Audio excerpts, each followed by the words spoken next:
Como nós somos uma das portas de entrada, né, do sistema de justiça, recebendo essas mulheres que são vítimas de violência doméstica e familiar, a gente tem recebido muito as mulheres fragilizadas por conta dessa dependência financeira do agressor.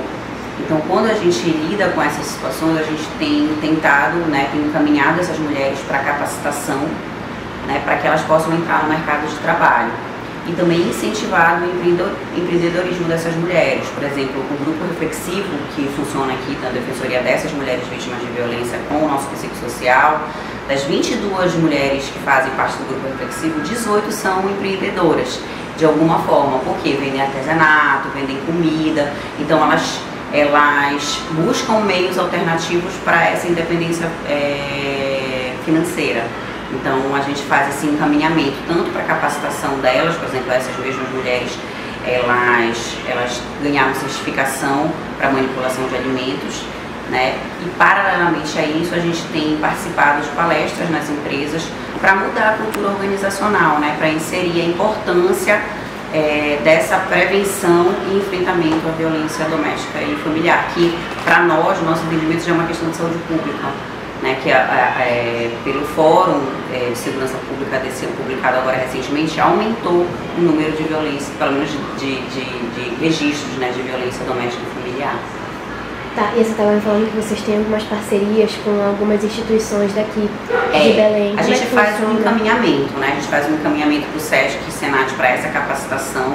Nós temos uma assistida agora que vai fazer o curso de corte e costura. Então elas precisam se capacitar porque a maioria ficou muito tempo fora do mercado, às vezes ficou cuidando de casa, num trabalho não remunerado, que é cuidar dos filhos, do marido, e aí quando elas enfrentam essa violência que elas sofrem dentro de casa, que elas querem sair disso, elas precisam de uma autonomia. Para ter essa autonomia, para conseguir emprego, elas precisam se capacitar. Então a gente tem essas duas frentes, a de capacitação e também um levantamento, um banco de dados dessas mulheres que precisam de emprego para fazer um encaminhamento para as empresas. Agora eu queria entender como é que acontece aqui na DPE o pré, antes de vocês encaminharem, Assim, são mulheres que elas chegam fazendo denúncias de violência e aí vocês acolhem, como é que vocês fazem? O grande público aqui do núcleo são mulheres que já possuem a ocorrência policial e já têm medidas protetivas. O juiz concede a medida protetiva e aí lá mesmo na DEAN, na Delegacia da Mulher, tem um setor da Defensoria, tem uma servidora nossa que já faz o agendamento para tratar com o defensor. Então ela já vem aqui conosco e aí aqui elas preenchem um formulário que nós temos para saber justamente essa situação socioeconômica, idade, filhos, porque quando elas chegam aqui, elas não têm só a questão da violência para resolver. Às vezes elas têm que resolver a questão familiar de divórcio, pensão, guarda, e aí a gente assume toda essa questão jurídica. Só que só o jurídico também não resolve, porque justamente por isso a gente quer que elas não voltem com o agressor, não é que a gente quer, mas é necessário que elas se libertem do ciclo de violência. Então, tem aqui o NUGEM vítima e tem também o NUGEM pessoa acusada, que são os que fazem a representação dos homens, e lá também tem círculo restaurativo para os homens, para que eles também se conscientizem dessa questão da agressão e da violência. Então, assim, não é só chegar aqui e receber atendimento, tem que ter esse pré-passado, digamos, pela DEAN. Não é que tenha, porque assim, a lei teve uma alteração recente que permite que elas venham direto para cá. Então elas podem vir direto para cá, independentemente de ter ou não medida protetiva, mas a regra geral ainda tem sido a DEAN, porque ali elas já fazem logo a ocorrência policial e normalmente já conseguem no prazo de 24 horas a medida protetiva.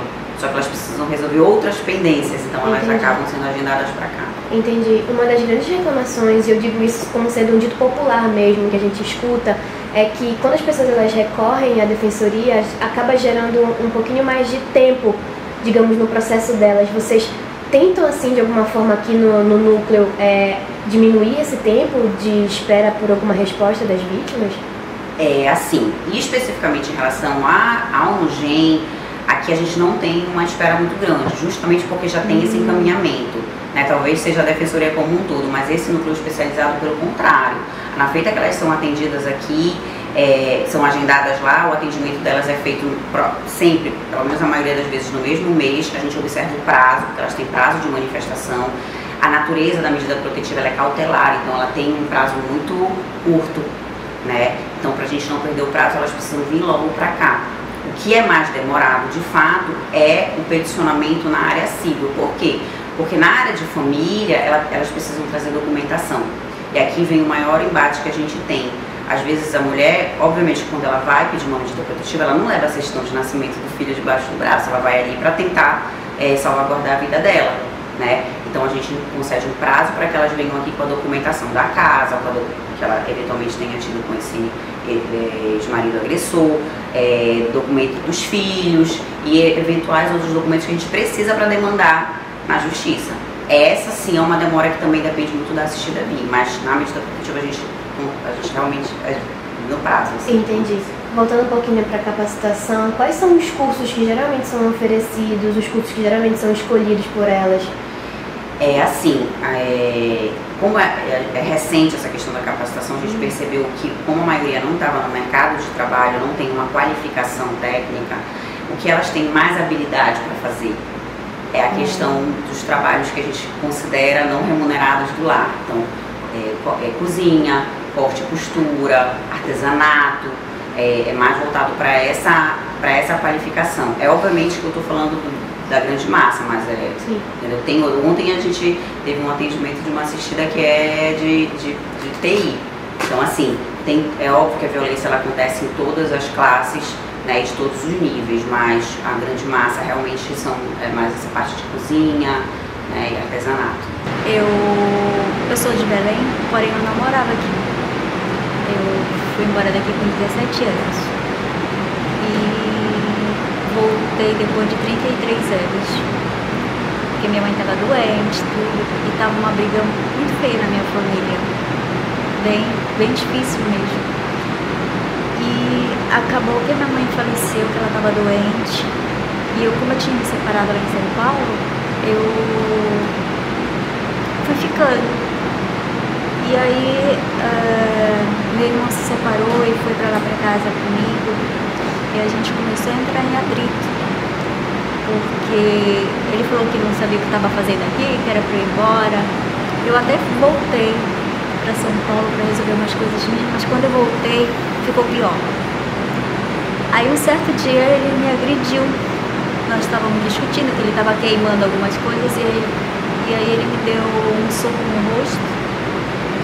Eu só gritei pelo meu outro irmão, mas meu irmão não fez muita coisa. E como eu fiquei falando, ele foi e me bateu novamente. Eu caí por cima de umas caixas, ele estava mexendo. E, enfim, do nada aquilo deu muito. Como eu falei pra você, mas por ele ser meu irmão. Eu fui na delegacia da Marambaia e falaram pra eu ir na delegacia da mulher. Quando chegou na delegacia da mulher, foi um pouco complicado, porque assim, eu não estava muito machucada, mas eles querem ver você bem machucada pra achar que eles, pra fazer uma ocorrência. Embora eu estava toda dolorida, foi ficando com o tempo, roxo, meu rosto. E aí de lá eu voltei pra casa e ele foi embora, mas ele voltou. E toda vez que ele ia em casa, que ele chegava, ele ficava tremendo, eu achava que ele ia me bater novamente. Aí eu pedi, eu esqueci o nome, fugiu. Como é? Medida protetiva? Medida protetiva, isso. Aí também não me deram, porque como a casa não era minha, era de herança, ele também tinha direito de ficar lá. Aí depois também não deu em nada, quando fui no fórum falaram que não deu em nada, porque não foi grande coisa. Aí lá no fórum criminal eles falaram que eu podia recorrer, procurar a defensoria, lá no Manuel Barato. Eu fui, mas eu não tive coragem de entrar. Tinha muita gente e eu não estava bem.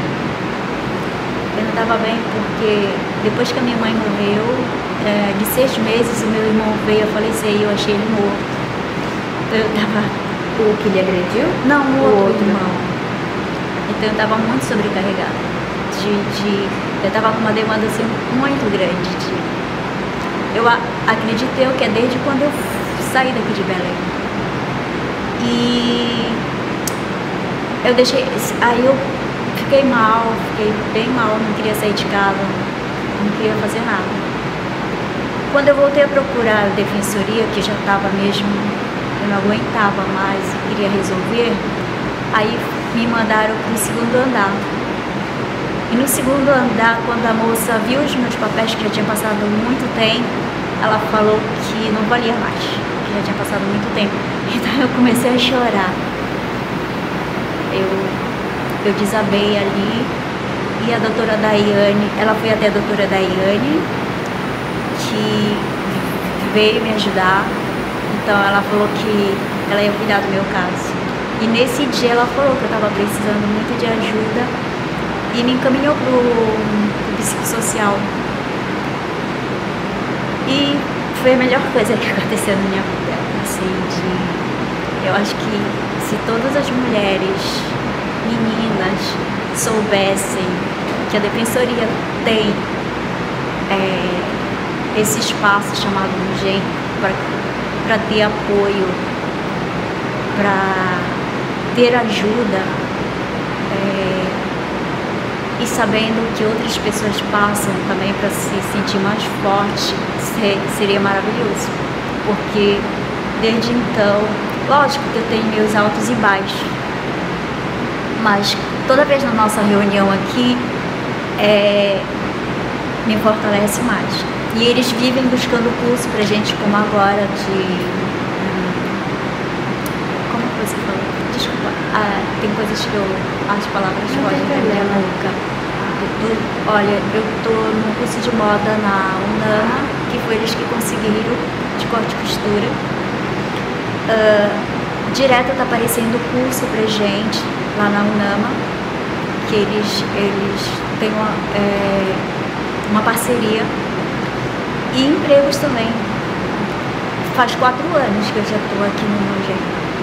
Muitas que entraram não estão mais. Eu acho que eu sou a única desde quando começou. Por várias situações. Arrumaram emprego, viajaram. Outras voltaram com agressor, então elas ficam com vergonha de permanecer. Embora que a doutora fala que não precisa você abandonar. Você só se fortalece e aprende a se defender diante dele. E agora de manipulação, nós tivemos curso, tem umas meninas que passaram a se interessar pela gastronomia depois desse curso. Agora foi oferecido emprego também de manipulação. Quem tem a carteirinha, né? E a gente... é tudo de bom pra gente.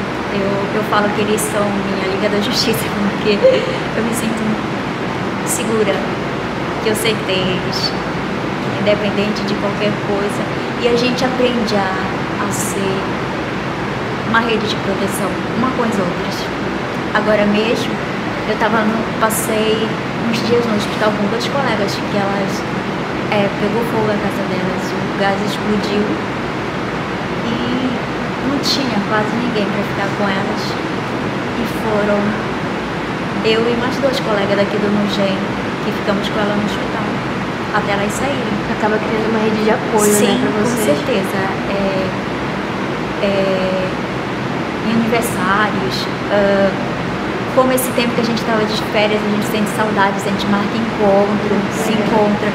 Então, quando uma está com problema, joga no grupo, se ajuda. Ou a gente corre aqui com eles. A nossa psicóloga mesmo, ela está de férias, mas a gente não deixa ela em paz. Sempre estão nos ajudando de alguma forma. Por isso que é muito importante que eles façam. E se cada vez pudesse crescer mais o que a defensoria faz, de conseguir as coisas pra gente, nossa, seria bem melhor. Porque eu só eu sou eternamente grata a eles. O principal ponto que o Brasil precisa enfrentar é uma mudança no formato de educação que nós temos, assim como na socialização que nós temos. Então, enquanto nós fomos moldados com o pensamento de uma sociedade que é machista e patriarcal, nós não vamos conseguir combater o nascimento da violência contra a mulher. Isso porque essa é uma violência que nasce dessa relação social que trata a mulher como um objeto. E, portanto, leva esse formato de tratamento para as relações interpessoais e isso acaba ocasionando um grande número de feminicídios, de violência doméstica, de violência sexual que nós temos enfrentado ano após ano, numa crescente no nosso país.